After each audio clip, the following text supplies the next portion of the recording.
Well, hello everyone. Been a while, but I'm back here on AA Culture, and I've been working on a video, this one for quite some time. Why Darksynth still goes hard in the current year. Now, Darksynth is a genre I've been listening to since it launched in 2012 with the Hotline Miami soundtrack. I remember playing that game. I was like, oh, this soundtrack really, yeah, it goes pretty hard. And I've been into it ever since. And like many people, I discovered some of the artists through Hotline Miami.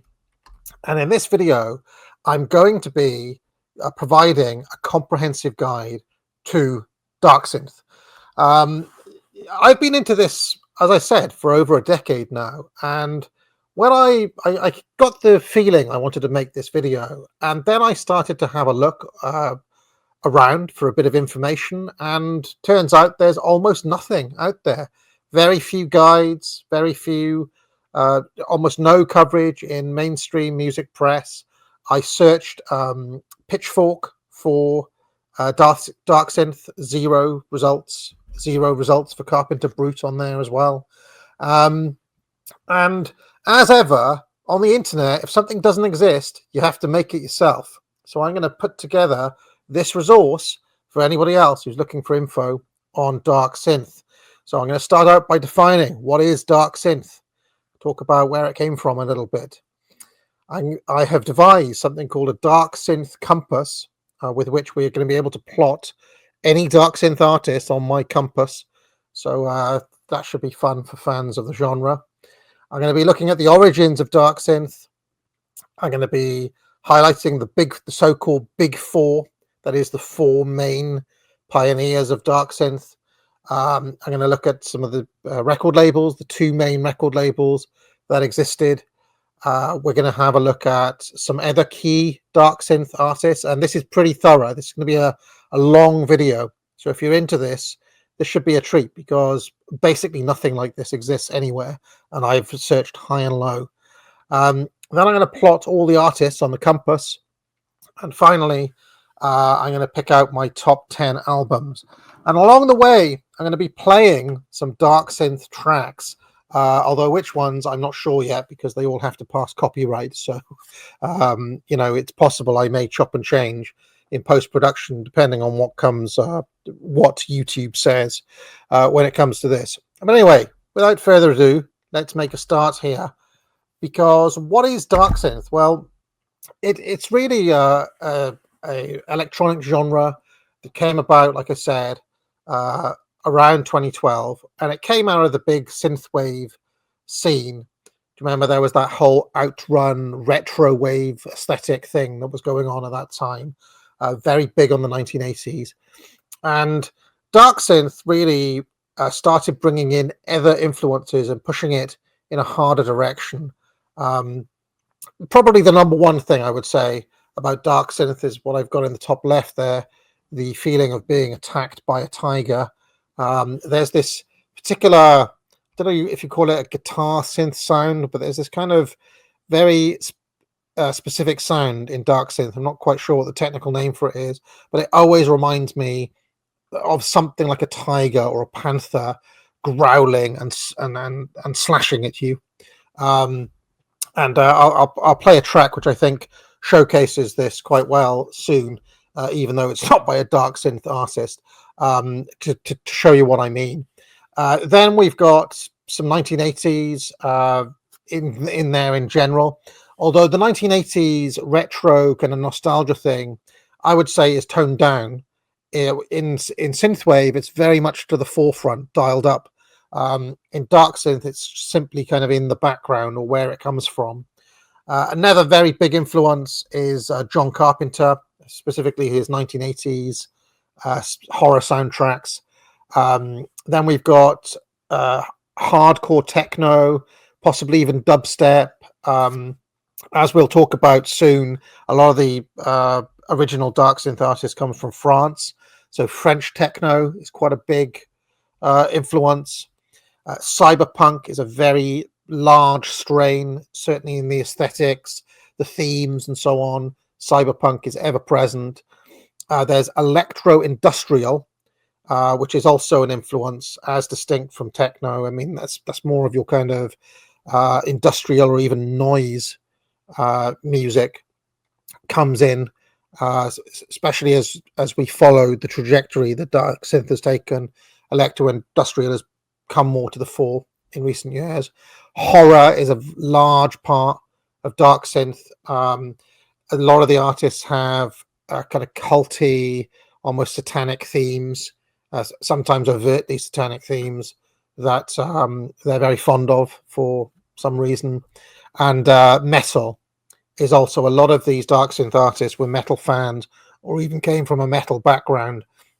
And that also, as time goes on, starts coming to the fore a bit more. So just before we get going here, I'm going to play a track to get us going. And I was trying to think, like, if I just went straight in with a hardcore Darksynth track, that might scare away folks who are coming from a more kind of outrun or synth wave or retro wave.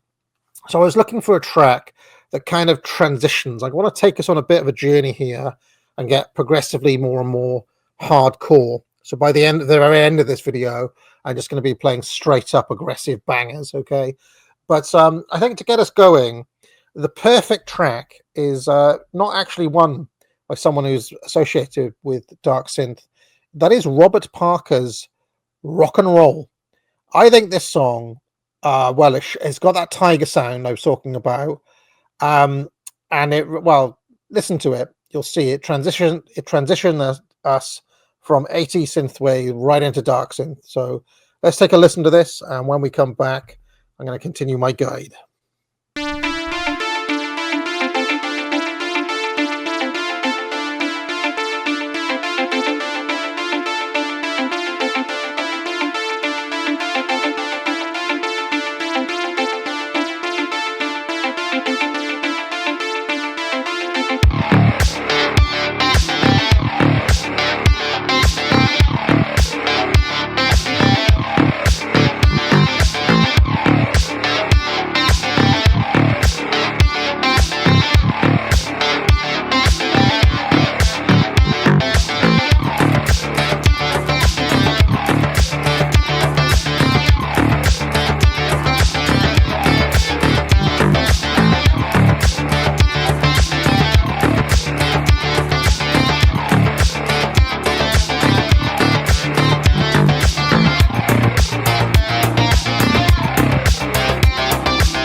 All right, that was Robert Parker.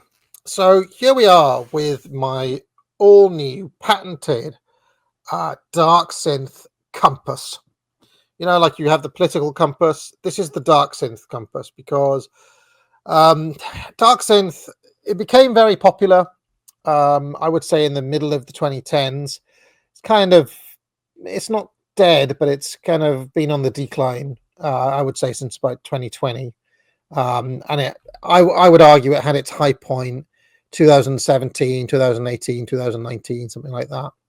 And it maybe its creative peak a little bit earlier, as we'll talk about. But generally speaking, that track I just played was a little bit later, but to give you a kind of vibe of where it came from, I would say, generally speaking, they were coming out of that synthwave thing and trying to make it darker. Okay, so generally the earlier dark synth records have got a bit more outrun in there. They're maybe a bit more mid-tempo or slower, and there's a lot of cyberpunk in there as well. And as time goes on, we get this general trend. So from 2012 to now, the general trend I would say has been towards dark aggression and bringing out more of those horror elements over time. But generally speaking, most dark synth artists are trying to find a balance between the older retro outrun elements and taking it to full on what I've called dark aggression. Okay, more up tempo, more aggressive, more of that kind of techno dance thing creeping in as well. And then on the aesthetic front, we've always got this tension between all out horror or all out dystopian sci-fi. Okay, and most artists, as we'll see, have got a kind of balance between them, but there's always these four directions that are being pulled. And there's a lot of dark synth artists, and you could argue that this is a thing that is a mile wide but only like 2 inches thick or 2 inches deep. I don't think that would be that unfair. It does have its limitations, this genre, as we'll discuss, but generally speaking, I reckon this has been the trend, and as we'll see later on, you can get most artists on this map somewhere. You can think about your own favorite one if you're into dark synth and think about where you'd place them on this. Now, before I continue, let's play another song, and I'm hoping this one passes the copyright, but in a similar vein to the Rock and Roll by Robert Parker, here is Rivals. This is Alex and Tokyo Rose featuring Power Glove, which many people may know as a big synthwave artist or someone who helped pioneer the early days of kind of that transition between synthwave and dark synth. Again, it's got that big tiger, being attacked by a tiger sound, but we're still over on the kind of outrun side of things, in my opinion here. So this is Rivals by Alex and Tokyo Rose featuring Power Glove.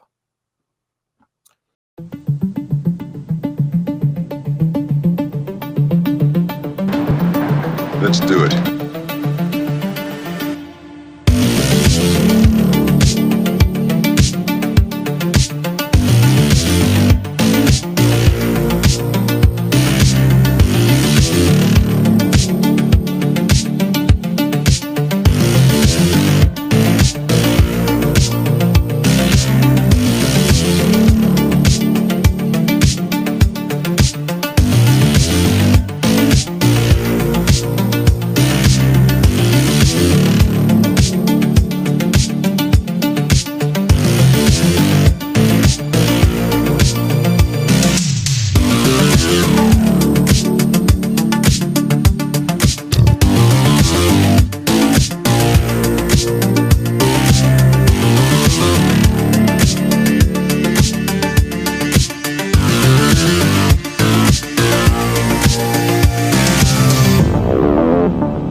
All right. Now, as I mentioned, dark synth became its own genre in 2012. The Hotline Miami soundtrack, typically taken as the birth. I was actually surprised by that. I was like, oh, that's how I found about it, but surely it was a pre-existing genre. But seemingly, this soundtrack basically put dark synth on the map. And when it made Perturbator, who had a couple of tracks featured on there, a household net. Well, I say a household name. When it gave him a bit more recognition with people like me who'd listened to that soundtrack and wanted to know more, it then was an avenue for people to get to know Carpenter Brute, Mega Drive, and some of the other artists as well. And initially, it was kind of still in. It was still categorized in with synthwave, and on older uploads and things like that, you'll see it described as dark synthwave, which could arguably still be kind of transitional, like some of those tracks I've been playing you so far. Key pioneers were Carpenter Brute, Perturbator, and Mega Drive. By 2017, as artists incorporated more elements from EDM, that's electronic dance music, metal. They made the style more aggressive, they made it grittier, and they sufficiently pulled away from the synthwave roots to be considered by some as its own genre. And there's one article, there's really not a lot written about dark synth at all, but there's one article written in around this time that was arguing for a separate categorization of dark synth, citing these new, more kind of aggressive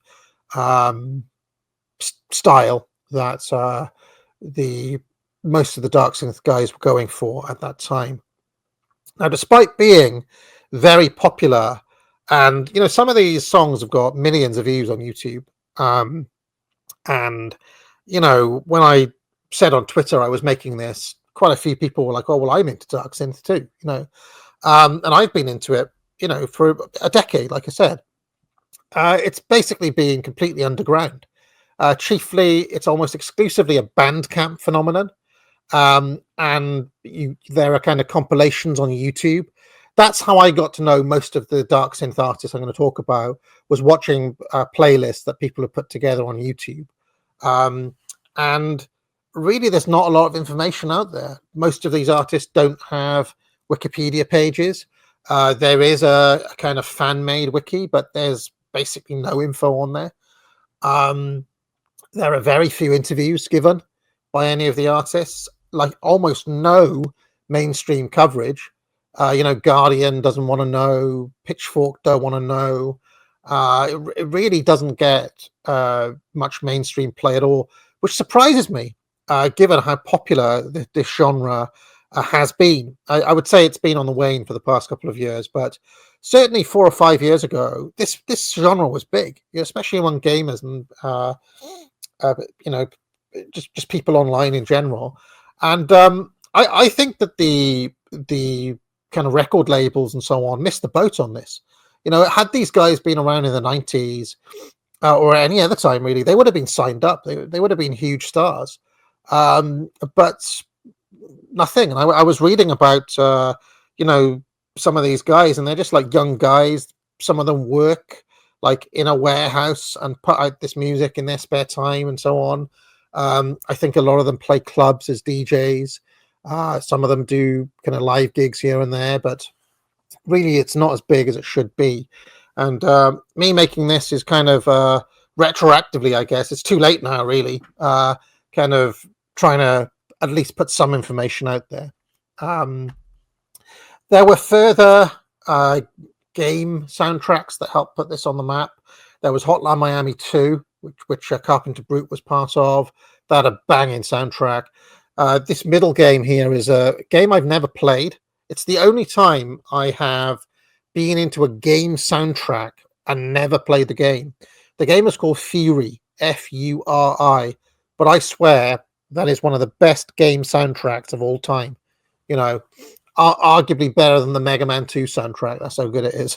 That is a banger. I especially like the tracks by Toxic Avenger on there, but Carpenter Brute has a couple too, and there's a few others. And also Power Gloves, Far Cry 3, Blood Dragon soundtrack. Again, it's arguably transitional synthwave / Darksynth, that third album there. But still, this was helping get this kind of signature sound up and running. I'm going to play another track now. I'll probably pick an early Carpenter Brute one. In fact, I'm going to try to play a more recent Carpenter Brute one, if I can get away with it with copyright. It's called Death Racer. Absolutely banging. Just to give you a flavor of what Carpenter Brute is like. Somebody pointed out they could hear a hint of Prodigy in this. That's kind of true. But anyway, here's Carpenter Brute. And when I come back, I'm going to talk more about Darksynth.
All right, we're back, and again, very little information. Carpenter Brute here.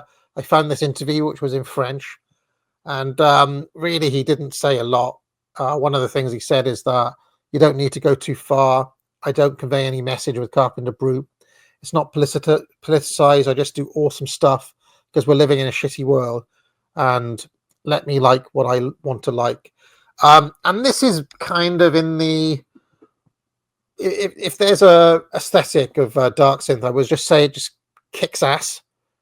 That it's just aiming to be absolutely kick ass. I'm not really sure if it's trying to be much deeper than that most of the time. And you see, I mean, this sort of music, it's not like a deep thing. I tend to listen to it. I drive a lot, especially I've got the lodge here. I've got like a 40-minute hour drive between the lodge and where I live, and I'll stick on some Darksynth in the car, especially at night time. It's absolutely banging if you put it on, with the lights on, cruising down the, Darksynth is perfect for that. Playing a video game, perfect for that sort of thing, just kind of in the background. This is not like music where you have to concentrate on each little nuance or on any lyrics or anything like that. So really, we're looking for it to kick ass 9 times out of 10. We're looking for bangers, or at least that's how I treat Darksynth.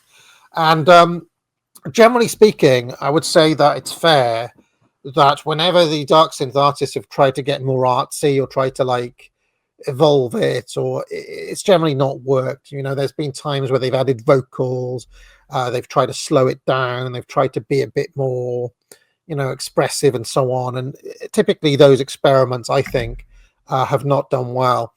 Generally speaking, it's gone better when they've tried to ramp it up, try to make it more kick-ass. Not always successful, but most of the time, if they go in that direction, it's a thumbs up from me. So the big four of we've already met one, Carpenter Brute. 3 of them are from France, 1 is from America. And generally speaking, this is quite a kind of French-led movement, as we'll talk about. There's lots of the Darksynth artists, not just these 3, but numerous others too, are from France, and that's where the scene originated. But there's also a healthy scene in America. I believe most of them are based in Texas. I guess in Austin, it's a big music town. Gost are from Texas. But the big 4 are Carpenter Brute, Perturbator, Dan Terminus, and Gost. I've seen this phrase, the big 4, used in several places. I wouldn't want to say all over the place because, like I said, so little is written. For example, these are the biggest artists of Darksynth, but on RYM, Rate Your Music, some of these albums only have like 8 reviews, and that's the most reviews of any of the Darksynth albums. It really is quite surprising because they get quite big numbers on YouTube. They get, they seem to be pretty well known, but I don't know, like the most I saw written anywhere was on Reddit, to be honest, was on Reddit. That was, the most info I found anywhere. So yeah, these are the big 4. Now, Carpenter Brute and Perturbator, I would say if there was a difference between their styles, Carpenter Brute veers more towards horror. Perturbator arguably veers more towards the cyberpunk, if I had to say. Also, Perturbator is a little bit more artsy, and the Carpenter Brute veers more towards being a bit more kind of kick-ass, quote unquote. And I would say the other 2 artists go even further in both directions. So Dan Terminus is arguably artier even than Perturbator. He is arguably the most artsy of all of the Darksynthers. Dan Terminus. That album, The Wrath of Code, there is his masterpiece. Very sci-fi, very cyberpunk, and he slows it down a good bit. It's more expressive. I'll just put it that way. It tries to tell a story. Gost, on the other hand, are the American exponents here. They dial it right up to 11, all out horror, all out, crank it up. So they are even more hardcore than Carpenter Brute, I would suggest. Why don't we play a couple of tracks from these guys here?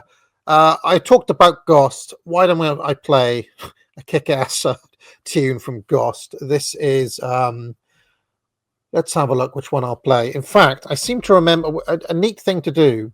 I seem to remember that Behemoth has a remix from one of the other guys from Perturbator. So why don't I play the Behemoth remix, where we can have two of the big four on one track. So this is Behemoth remix by Ghost featuring Perturbator. Be prepared to enter a world stranger than you have ever imagined. The world of witchcraft, magic, and ritual.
right. So to cement the kind of two different directions that a lot of the artists were going in the mid 2010s, there were actually two record labels.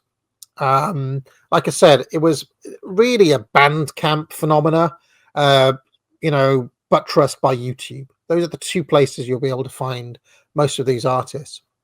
Carpenter Brute seems to self-release his own stuff, or he's got his own label on Bandcamp. But most of the other artists were basically signed to one of these two. I describe them as mega Bandcamp sites. I mean, they're not really record label. It's not like being signed to Def Jam or Arista or something like it would have been back in the 90s.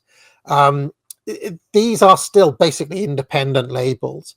It's just that they've already got a following on Bandcamp and on YouTube, and so I guess the idea is that if you're kind of looking to make your name as a Darksynther, you join one of these two labels, and then they can kind of consolidate the number of followers. Like, I know, let's pretend you're, Daniel Deluxe, for example. Well, maybe nobody's going to find you, but they may follow the New Retro Wave or the Blood Music label. And that seems to be basically how this worked. There was New Retro Wave, which veers in the more 80s direction and still uploads a lot of synth waves and outrun stuff as well. And then there was Blood Music, which goes much more in the direction of horror and possibly even some metal elements as well. And half of the guys signed with one and half of the guys signed with the other one. Blood Music officially went dark in 2019, still distributes records for some of the people who were signed to it, but they're not signing anyone new, and they're basically like selling off their stock. I believe they started making actual vinyl records or physical records, which is what the labels were for. And there's a channel on YouTube called the 80s Guy, and that seems to promote most of the Blood Music artists. New Retro Wave have got their own channel, which is arguably the biggest of all the Darksynth channels. It gets millions of views. Okay, so those are the two record labels. Now, I played a track from Ghost. Why don't I play another track now from another artist here? Let's go with... well, we've heard from the other four. Let's go with Dan Terminus this time. The fourth of the big four here. This is going to be a track from Wrath of Code, and I don't know which one it's going to be yet, but it'll be something cool. I'll slip it in here.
All right, that was Dan Terminus. Now, here are some of the other key dark synth artists.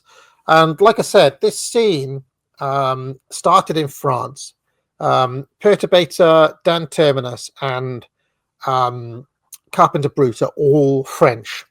Perturbator actually is his parents are British, but they live in France, and therefore I think he counts as a French citizen or something. I forget his real name now. It's something really English, like John Kent or something. But I seem to remember Perturbator is British, even though he's living in France. Still, he's part of the French scene. Okay, and here are some of the other French acts. Tommy 86, who's pretty kind of like middle of the road, I would say, pretty, but like he's good, but he's kind of like this is bog standard. If I was to show somebody what is like bog standard dark synth, Tommy 86 would be there. One of his albums, the one that starts with all the features, like because he's mates with all these guys, it's actually pretty solid. Fixions, they're another good group. Some of their stuff goes pretty hard, to be honest. Shredder 1984, also cool. I like the debut album, as I'll talk about soon. We Are, Magonia, also French. Hollywood Burns, who are more on the horror end of things. Honestly, I remember playing this SNES game, Zombies Ate My Hamster, which had a lot of like 1950s sci-fi sounds. And a lot of Hollywood Burn stuff sounds a little bit like Zombies Ate My Hamster. So if that sounds up your street, it's actually quite fun, you know. To be honest, I find some of the horror stuff gets a little bit nerdy or a little bit gimmicky after a while. It's cool, don't get me wrong, but I tend to gravitate in a slightly different direction these days. Volca X is another decent French dark synth, and Dav Dralion. So it's quite a big scene in France, and to my knowledge, they are actually quite active, playing in clubs in Paris and whatnot. You know, this is actually quite a big scene in France, so I'm told. Why don't I play a track by one of these guys? Let's go with Shredder 1984. Like I said, I like that album. It's cool. In fact, he's got several pretty cool albums. I'll play a track by Shredder 1984, and when we come back, we'll talk about some of the other scenes.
All right, some other key artists now. Now the European scene is pretty big.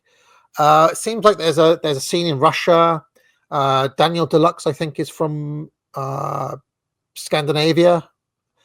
A lot of these guys are Scandinavian. They're from like there's a scene in Denmark, in Copenhagen. I want to say, but yeah, in general, there's a lot of these guys are European, and a lot of the better records actually come out of these guys. I would say, as a five sum, the five I've listed here from the quote unquote European scene are on the stronger end. I mean, Irving Force, kick ass, Volta, kick ass, Laserpunk, kick ass, Daniel Deluxe.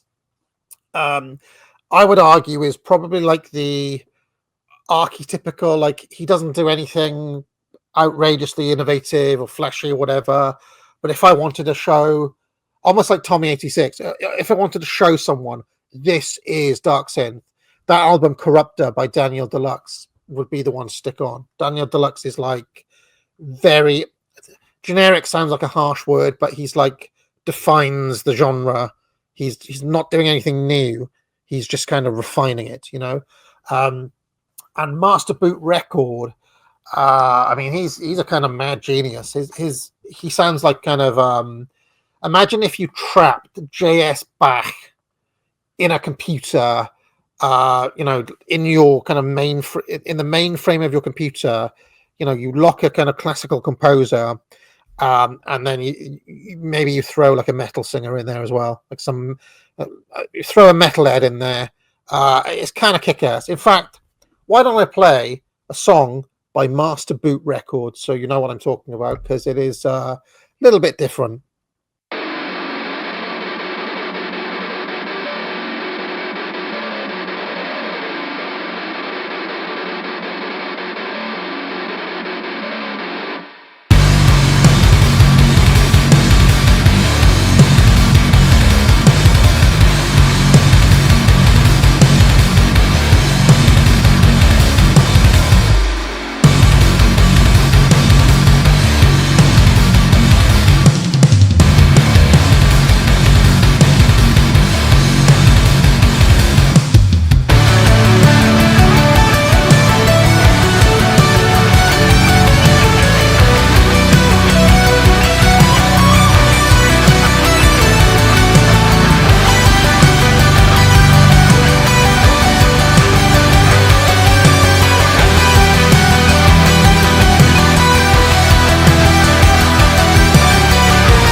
Master boot record there, unlike anyone else. Okay, now there's what I've called the American scene. A lot of the American acts, for whatever reason, like to swing it either more towards 80s or more towards horror. In fact, I would say the most extreme Darksynth artist when it comes to bringing in the metal elements, bringing in the horror elements, dialing it up to 11, is this guy Gregorio Franco. He is the most hardcore, I would say, of any of the artists. Dance with the Dead pioneered the kind of disco horror thing going on. Again, a little bit gimmicky. I mean, it's not that they're gimmicky, it's just that they're very kind of one trick. It's like they're a one trick pony. They've got this one trick. It's like disco horror, dark synth thing going on.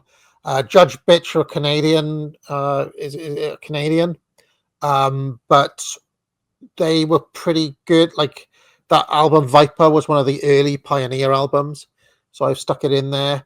And Magic Sword, more kind of fantasy elements in there, bit nerdy to be honest. Mega Drive was another Pioneer, that album in particular, 1980X AD. But I think I'm gonna, to try to expose you to the variety of styles, I think I'm gonna play a Gregorio Franco track because yeah, why not? Why not?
All right, so let's carry on going.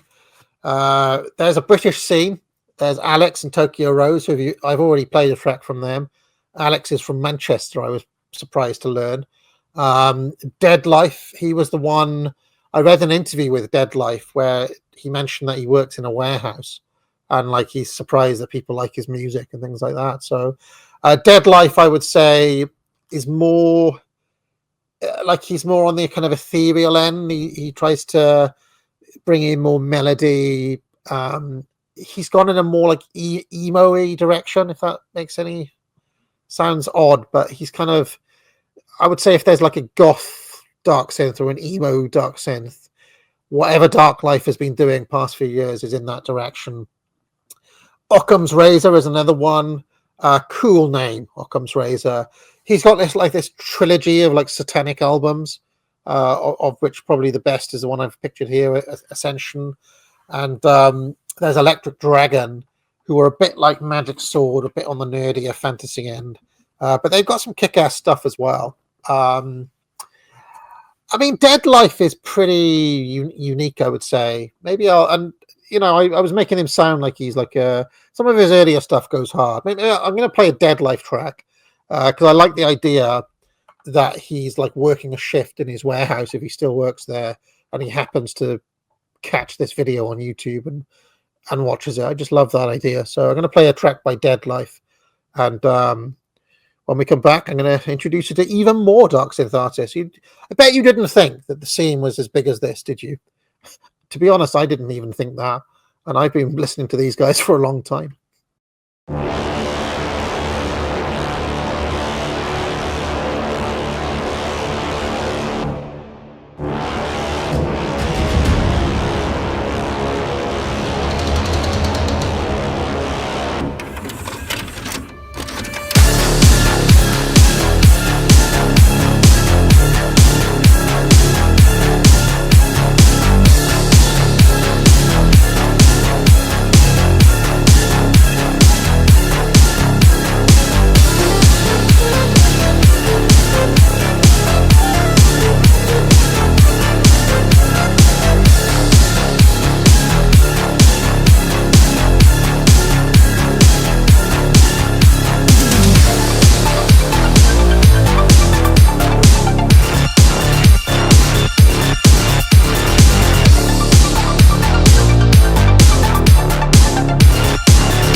Now, believe it or not, there is a South American scene.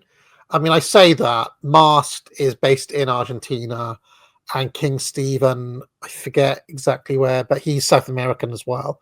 So I couldn't fit them anywhere else. So there's these two guys. And it just so happens that these are two of the more extreme artists. Masked kicks all kinds of ass. He is, I mean, I kind of love Masked. He knocks it out the park every time, I would say. King Stephen, again, apart from that Gregorio Franco guy, probably the most extreme of the horror dark synthers. I would say he's pushed it really up to 11. But I'm going to play a track by Mask because I really do think that he's one of the lesser known artists. And honestly, it's a banger. All of his tracks are bangers, but this one I'm going to play is especially one.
All right, that was Vandalism by Mast.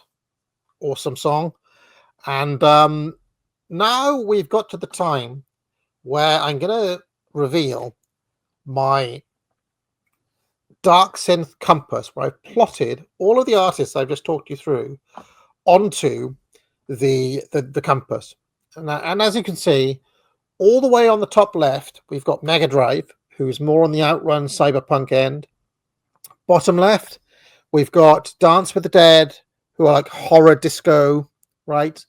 Horror disco. You could probably play Dance with the Dead at a kids' party. Well, depends on the age of the kids, to be honest.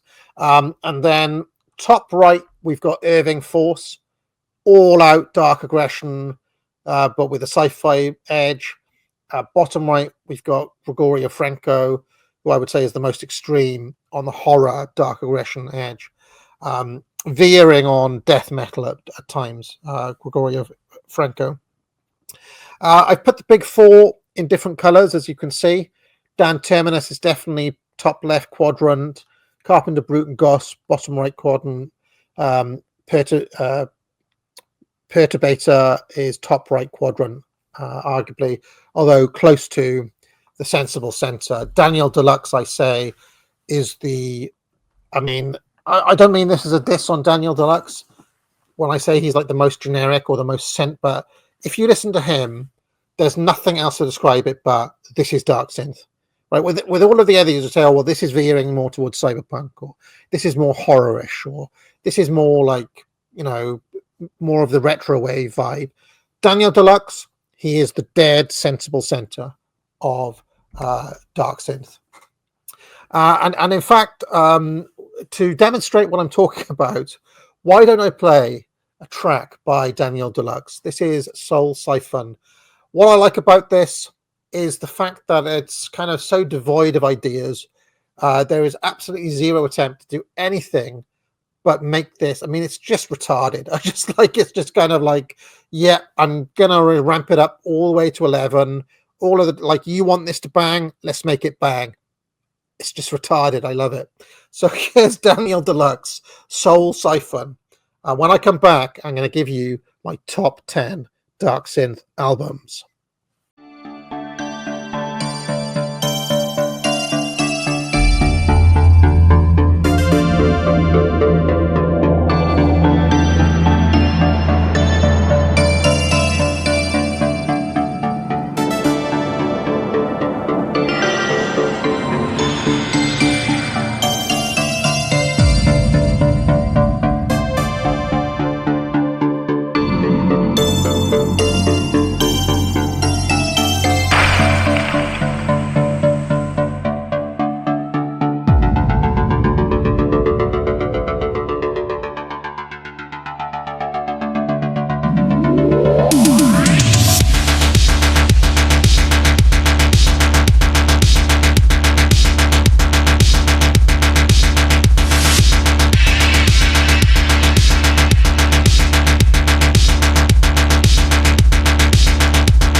Oh God, he's coming back. Get out of here.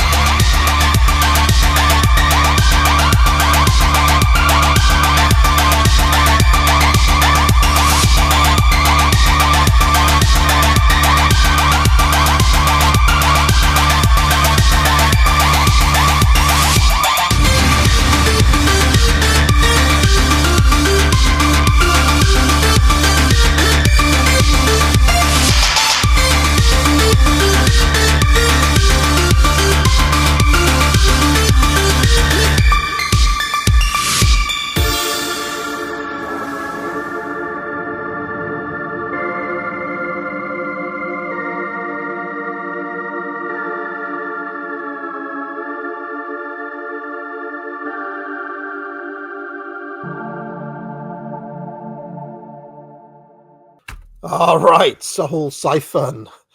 Now, some honourable mentions from before we go into the top 10. There's Master Boot Record Direct Access Memory, which I already played a track from. We got Shredder 84, who I played a track from. Mega Drive, I've mentioned, and Hollywood Burns, Invaders, that kind of zombies ate my hamster thing that I was talking about. Well worth checking out if that interests you. Now, the thing is, you've seen there are dozens and dozens of artists here, all of whom have got 5 or 6 albums. So the total number of albums is actually quite vast. Somebody asked me, "Oh, are there even 10 albums, etc.?" Well, this is quite, like I said, it's like a mile wide, but maybe 2 inches thick. I have picked out the 10 that have stuck with me for whatever reason. Either I find them memorable in some way, or they just kick ass. Okay, these are my criteria, and I haven't tried to do that thing where I'm paying dues or I need to show respect to this album or that album. I've just picked 10. Okay, and I won't play a track from every album. Otherwise, this video is going to go on forever. But I will play a couple of tracks, going forward. So let's start with Masked Unholy. I played a track from him already, and it kicked all kind of ass, didn't it? Unholy literally starts in 11th gear and stays there for the whole album. Fucking relentless it is. Just bangs. I mean, imagine Mask grabbing you by the head, slamming your head against the brick wall over and over and over again for like 40 minutes straight. It is, I mean, like I said, it's just retarded, but it's kind of banging too. And sometimes that's what you want. So Masked, bangs your head against a brick wall over and over again. Kick-ass album to kick us off here. Number 9, we heard Soul Siphon from him just now. Daniel Deluxe, Corruptor. Like I said, if I was to show one album to somebody, this is what Darksynth is, it would be this album. Okay, doesn't do any, it's not extreme in any direction, it's the dead sensible center of the genre, but it doesn't put a foot wrong. It is perfect Darksynth album. Great album, Daniel Deluxe. Another key album. Now, Darksynth aficionados and nerds are going to be going crazy. They're going to be screaming at the screen as I talk here. How could you disrespect our hero by putting, his masterpiece, Dangerous Days, only at number 8, AA? Well, the fact is that, honestly, Perturbator's a little bit kind of ponderous for me. And he's got good bangers, but over the course of an album, the albums are just too long. Like, there's no reason that his albums should be like an hour and 10 minutes. There's too much, and I don't like it when he brings in people singing and stuff like that. Carpenter Brute started doing it as well. It kind of bugs me. This is still, arguably, a lot of people love The Uncanny Valley as his masterpiece. I still think Dangerous Days is the better album. Just kicks more ass. It's also got an ass right on the front of the cover. So there we go. Let's carry on. A little bit of a lesser known group here, but this one is cool. Volta Sigils from 2019. And I think I'm going to play a track from here. This is more on the kind of sci-fi end of things, the cyberpunk, but it goes hard. It really does. I think I'll play the title track, Sigils. Or if I can't, I'm going to play a track. Robotica Satanica. There we go. Let's take it away.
Another really cool album is Irving Force, God Mode. I mean, again, there's metal elements coming in here. They're cranking it up. This is on the more extreme end, but it's a cool. Like God Mode is a cool album by anybody's definition. So many tracks go hard on this one too. Number 5, Dan Terminus, The Wrath of Code. We heard from him at least once already. All-time classic. Again, it's more on the kind of experimental, artsy end of the scene. I My tendencies are more towards just like kicking ass, right? However, you got to give Dan Terminus his due. And I mean, this has got atmosphere. It's got a lot of atmosphere, and it's got ideas. And I mean, if there's a criticism of the genre, is that it's limited and that the artists have struggled to do much, outside of the basic formulas. Dan Terminus has actually found a few different ways on this one. So, if you like experimentation and so on, Wrath of Code is a good one. Another one, I played a track from this earlier too. Alex and Tokyo Rose, Akuma 2. They've got a trilogy of these albums, and they're all good. They're kind of squarely, they're kind of in the center of the genre as well, a bit like Daniel Deluxe, but that's not always a bad thing. And a lot of the tracks go hard on this one too. Good, it's a good album, Akuma 2.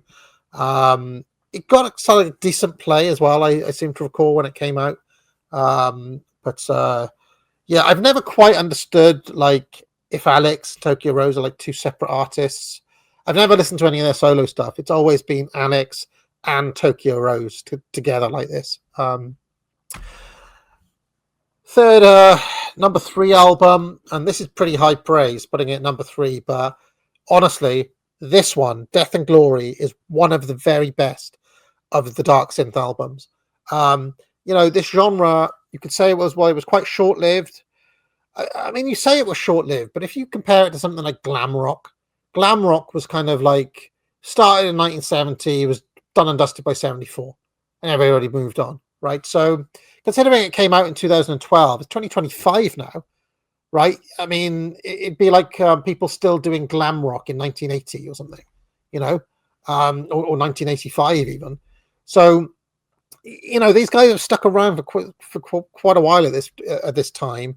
So we shouldn't be surprised to find them drifting in other directions, or people saying, well, synthwave is dead or whatever. But Laserpunk, Death and Glory, my God, does this one go? I love it. Again, a bit like that Mast album I mentioned. It starts at 11, doesn't come down, relentless. I'm going to play probably Ego Death. I'll probably Ego Death. Let's give it a whirl.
Number 2 album, already heard from them once, Behemoth, Ghost.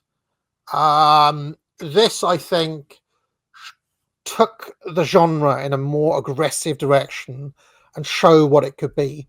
I don't think Ghost get enough credit, really. I mean, people do say, well, they're one of the big 4. But I don't think they get enough credit for kind of going as hard as early as they did, right, in 2015 here. I think this is one of the all-time classics, if not arguably it's the best Darksynth album still, this one. And I've already played a track from theirs. That only leaves, of course, number 1, which is Carpenter Brute. Who else could it be? Trilogy. Now, how could I say that Behemoth is the best album but put this one at number 1? Well, of course, Trilogy is not an album. It's a collection of 3 EPs. It's a compilation. But I think it's fair to rank it as an album. Basically, all of the best Carpenter Brute tracks in one compilation. Well, take your pick. And why not? Let's have Carpenter Brute play us out, given that he's number 1. Who else could it be? Let me know what you think of this video. If you're a Darksynth fan, do you agree with my picks? Did I overlook somebody? Was I too harsh? Did I praise somebody needlessly? Let me know your opinions. Because frankly, from looking around online, there's basically nowhere to talk about these guys.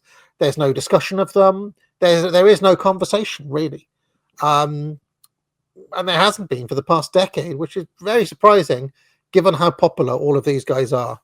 Done my little bit to redress the balance, pick up a course at the academic agency, Trivium, Foundations of Shakespeare, you name it. And I will see you next time for some other bit of culture that takes my fancy. So long, friends. I'm a friend of Sarah Connor.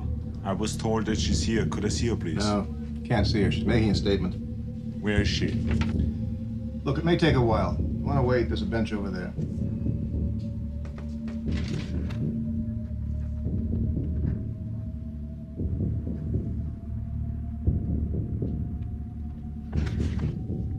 I'll be back.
The